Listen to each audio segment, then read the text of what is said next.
Hello friends, welcome to my YouTube channel the web education. So friends, এই মুহূর্তে একটা আপনাদের জন্য বিগ ব্রেকিং নিউজ। সেটা হচ্ছে টেট বাধ্যতামূলক নিয়ে সুপ্রিম কোর্টে আজ বড় শুনানি হতে চলেছে। যা মামলা হচ্ছে আঞ্জুমান ইসাতি তালিম ট্রাস্ট ভার্সেস ইউপি সরকারের মামলা। তো এই মামলা কখন শুনানি হবে, কত নম্বর সিরিয়ালে শুনানি হবে এবং মামলার যে বর্তমান অবস্থা কী, সেদিকে লক্ষ লক্ষ শিক্ষকের নজর থাকবে আজকের রায়ের মধ্যে। তো সমস্ত তথ্যগুলো ভিডিওর মধ্যে দিয়ে আলোচনা করার চেষ্টা করব। আপনারা সকলেই ভিডিওটি শেষ পর্যন্ত দেখুন এবং প্রত্যেককেই বলবো যে ভিডিওটি দেখার সাথে সাথে লাইক করবেন, বাকি শেয়ার করবেন। আর চ্যানেলে নতুন ভিউয়ার্স হয়ে থাকলে অবশ্যই চ্যানেলটি সাবস্ক্রাইব করে পাশে থাকা বেল নোটিফিকেশন অন করবেন এই ধরনের সমস্ত গুরুত্বপূর্ণ নিউজ, কেস আপডেট, নোটিফিকেশন সংক্রান্ত তথ্য পাওয়ার জন্য। তো দেখুন, এটা নিয়ে যে মামলাটা, সে মামলা নিয়ে দীর্ঘদিন ধরে শুনানি চলছে এবং এই যে মামলার সূত্রপাত সেটা হচ্ছে একটা আঞ্জুমান ইসাত তালিম, যেটা ট্রাস্ট, অর্থাৎ একটা ট্রাস্টের মধ্য দিয়ে যে শিক্ষা প্রতিষ্ঠান চলছিল এবং সেখানে ইউপি সরকারের তরফ থেকে বা যে মামলা, সেই মামলা কিন্তু দায়ের হয়েছিল এই আঞ্জুমান ইসাতি তালিম এবং স্টেট অফ ইউপি সরকারের মধ্যে। তো এই মামলার যে রায়দান, সেই রায়দান কিন্তু গত সেপ্টেম্বর অর্থাৎ 1 সেপ্টেম্বর 2025-এ সুপ্রিম কোর্টে একটা গুরুত্বপূর্ণ রায় দেয়, যেখানে বলা হয় যে টেট শিক্ষকদের বাধ্যতামূলক। তো আজকে এই মামলার একটা রিভিউ পিটিশন রয়েছে, যেখানে কোড নাম্বার 8 এবং আইটেম নাম্বার বা সিরিয়াল নাম্বার 301-এ এই মামলার শুনানি হবে। তো এখানে রিভাইজড যে কমন অফিস রিপোর্ট, সেখানে অনেক কিছু তথ্য উঠে আসছে যে আদৌ রিভিউ পিটিশন গ্রহণ করবে কি করবে না, কারণ ওপেন কোর্টে মামলার শুনানি হবে। আদৌ শিক্ষকদের যে টেট বাধ্যতামূলক যেটা বলা হয়েছিল 1 সেপ্টেম্বর 2025 থেকে লাস্ট যে 2027-এর মধ্যে তাদেরকে গত 2 বছরের মধ্যে যে টেট পাস করতে হবে সেটা বাধ্যতামূলক নিয়ে আদৌ কি কোনো পরিবর্তন ঘটবে, এই সমস্ত ডিটেলস এক এক করে আপনার সামনে তুলে ধরার চেষ্টা করব। তো চলুন বিষয়টা কী ঘটেছে। তো এই যে মামলা আঞ্জুমান ইসাতি তালিম versus the state of Maharashtra, যে মামলা প্রথমে যেটা হয়, সেখানে মূল বিষয় কী ছিল না, সেখানে মূল বিষয় ছিল যে সংখ্যালঘু শিক্ষা প্রতিষ্ঠানে শিক্ষক নিয়োগ টেট বাধ্যতামূলক কিনা।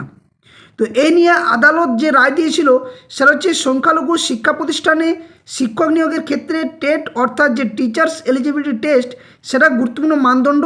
এটা কিন্তু আদালতের রায় দেওয়া হয়েছিল। শুধুমাত্র মাইনরিটি স্ট্যাটাস দেখিয়ে টেট থেকে পুরোপুরি ছাড় দেওয়া যাবে না, এটা সুপ্রিম কোর্ট বলেছিল। তার সাথে সাথে বলেছিল শিক্ষার মান বজায় রাখতে শিক্ষক যোগ্যতা প্রয়োজন এবং কি না শিক্ষার মান ও ছাত্রছাত্রীর ভবিষ্যৎ স্বার্থে শিক্ষক নিয়োগে ন্যূনতম যে যোগ্যতা, সেই যোগ্যতা থাকা দরকার।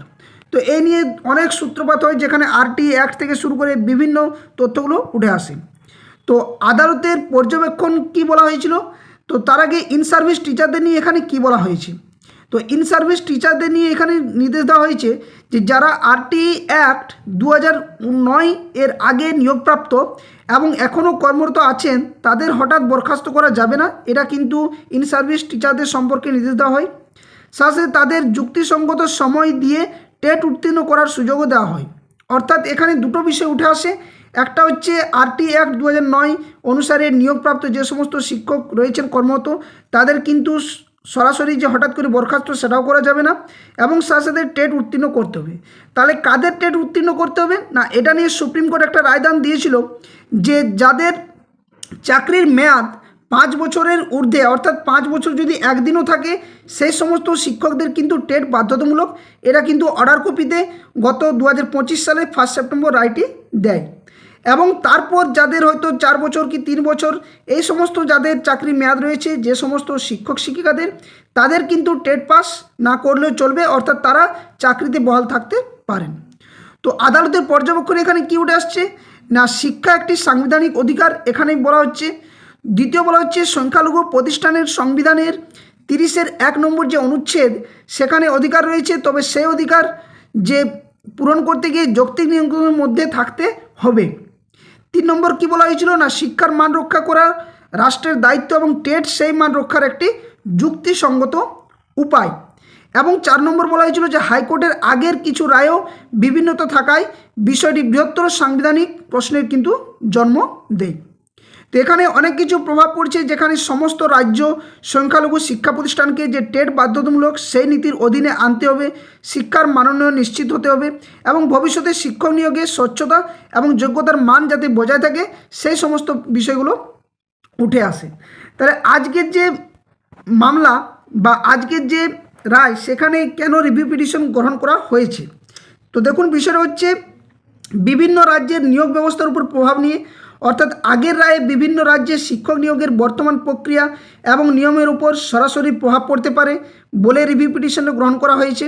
সাথে সাথে মাইনরিটি যে ইনস্টিটিউশন রয়েছে এর যে অধীনে বা অধিকার বনাম শিক্ষার যে মান সাংবিধানিক যে প্রশ্ন সেটা নিয়ে আর্টিকেল 14 এবং আর্টিকেল 21 এ ও 30 যুক্ত রয়েছে, যেখানে মাইনরিটি ইনস্টিটিউটের যে অধিকার বনাম শিক্ষার যে মান এই সাংবিধানিক প্রশ্নের সমাধান প্রয়োজন।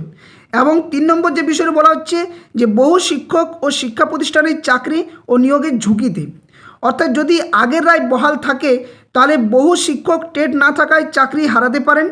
অনেক শিক্ষা প্রতিষ্ঠানের নিয়োগ, পদোন্নতি এবং পরিচালনার যে মান সেটা কিন্তু ব্যাহত হতে পারে। তো এই কারণে রিভিউ পিটিশন গ্রহণ করা হয়েছে।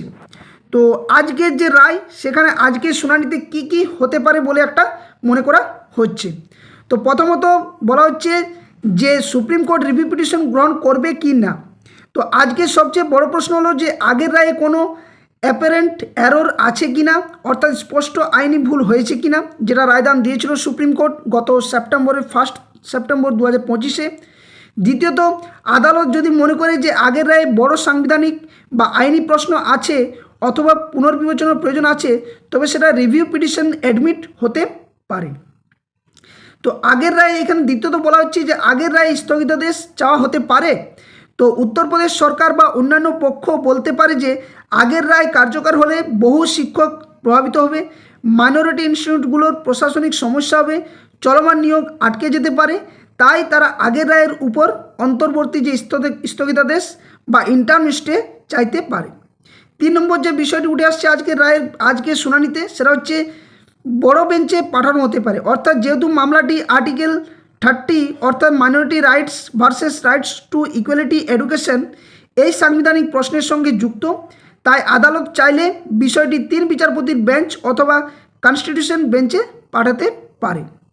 4 নম্বর যে বিষয়টি উঠে আসতে পারে সেটা হচ্ছে আদালত রিভিউ খারিজও করতে পারে, অর্থাৎ যদি আদালত মনে করে যে আগের রায়ে কোনো গুরুতর যে ভুল সেগুলো নেই, শুধু রায় পছন্দ না হয় রিভিউ করা হয়েছে, তাহলে আজই রিভিউ পিটিশন খারিজ হতে পারে।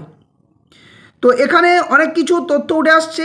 আজকে মামলার দিকে অবশ্যই সকলের নজর থাকবে, সেখানে কি কি ঘটতে চলেছে মামলার মধ্য দিয়ে, কারণ এই মামলার মধ্য দিয়ে অনেক রাজ্যে যে সমস্ত শিক্ষক শিক্ষিকারা কর্মরত রয়েছেন তাদের ক্ষেত্রে একটা বৃহৎ আকারের প্রভাব পড়বে।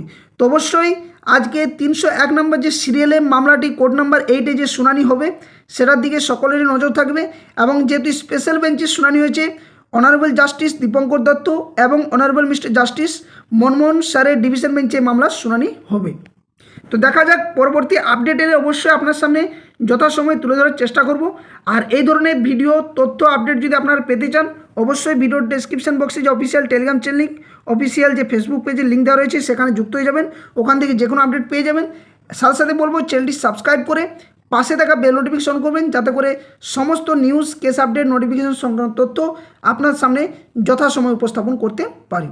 তো দুপুর 2টো থেকে আজকে মামলার শুনানি হবে, সকলেই একটু নজরে রাখবেন। ভিডিওটা আর বেশি লেন্দি করছি না, এইটুকু আপডেট আপনার সামনে শেয়ার করলাম। ধন্যবাদ, জয় হিন্দ, সকলে সুস্থ থাকুন, ভালো থাকুন।